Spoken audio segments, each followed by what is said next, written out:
Hello, welcome to Microscopic Knowledge. My name is Glacial Mercury, also known as Stephen.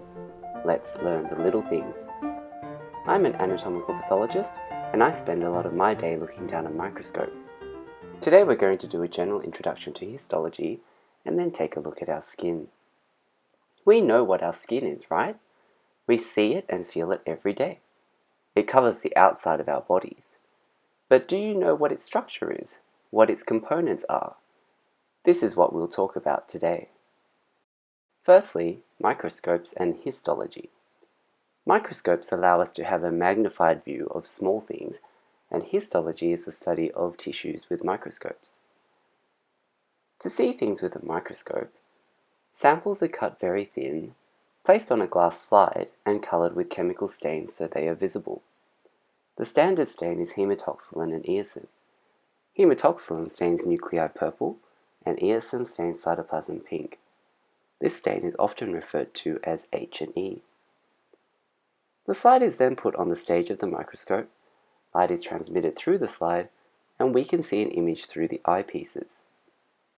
Now objects are three-dimensional, but when we slice samples to make microscope slides, they are only a few microns thick, so they are almost two-dimensional. We need to keep this 3D to 2D transition in mind to understand what we are seeing. So what do we see down the microscope? We see cells.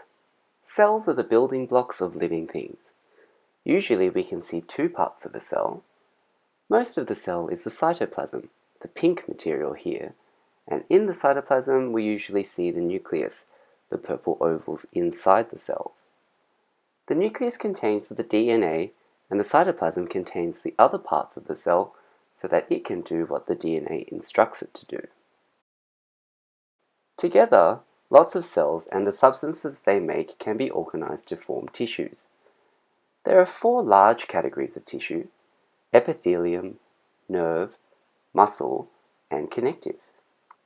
Epithelial tissues form surfaces and structures with secretory functions. Nerves conduct messages, muscle provides movement, and the various connective tissues hold it all together and provide supply and infrastructure. Together, various combinations of tissues form the different organs of our bodies. So what do we see when looking at our skin? At low magnification or low power, we see tissues but can't see details of the cells well. The top is the skin surface. In life, when we look at the skin, we are looking onto the surface, but under the microscope, we position the sample to see the layers of the tissues from the side, like the difference between looking down onto the roof of a building versus looking at it from the side to see the different levels. So the layers of the skin are the epidermis at the top, dermis in the middle, and subcutis at the bottom. The epidermis forms the skin surface. The dermis has a lot of collagen to give the skin strength, integrity, but also malleability, and the subcutis is mostly fat or adipose tissue, which provides cushioning, insulation, and energy storage.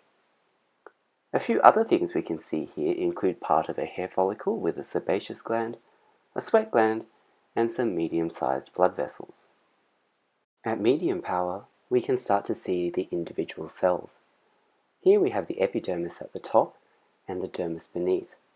We can see distinct layers within the epidermis, and we will look at them at high power later.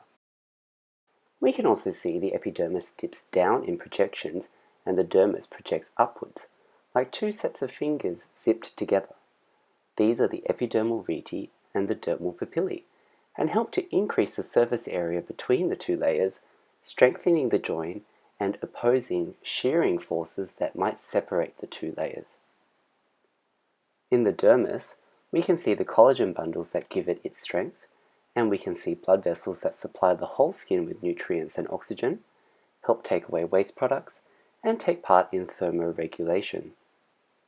There are also a variety of nerves and neural sensory bodies that allow our skin to sense what it contacts, including touch, temperature, vibration, pressure, and pain. The dermis here actually shows sun damage, where the normally pink-colored collagen bundles with the blue arrow have degenerated so they look smudgy and have a grey-blue color, with the pink arrows. It's quite common for adults in Australia to have sun-damaged skin, and a handy reminder that we should wear sunscreen when outside. Sun damage doesn't just age our skin, it can also promote the formation of skin cancers. Finally, looking at the skin at high power, we can see cells that closely resemble those cell diagrams we had earlier. We can easily make out the cytoplasm and the nuclei of the cells in the epidermis. The epidermis is a stratified squamous-type epithelium, meaning that it has more than one layer of cells, and the cells at the surface are wider than they are tall. The cells of the epidermis are known as keratinocytes, since their main goal is to form keratin. The epidermis has layers, and starting from the top, they are the stratum corneum, stratum granulosum, stratum spinosum, and stratum basale. The corneum or keratin layer protects our skin and makes it fairly waterproof. Keratinized cells are actually dead cells, and they do not have nuclei. This layer is constantly shed and replaced with new keratinized cells from underneath. A lot of household dust is actually our shed skin cells. In the granular layer, the keratinocytes have prominent purple granules in the cytoplasm, which contain filaggrin molecules that will help transform the keratinocytes into keratin.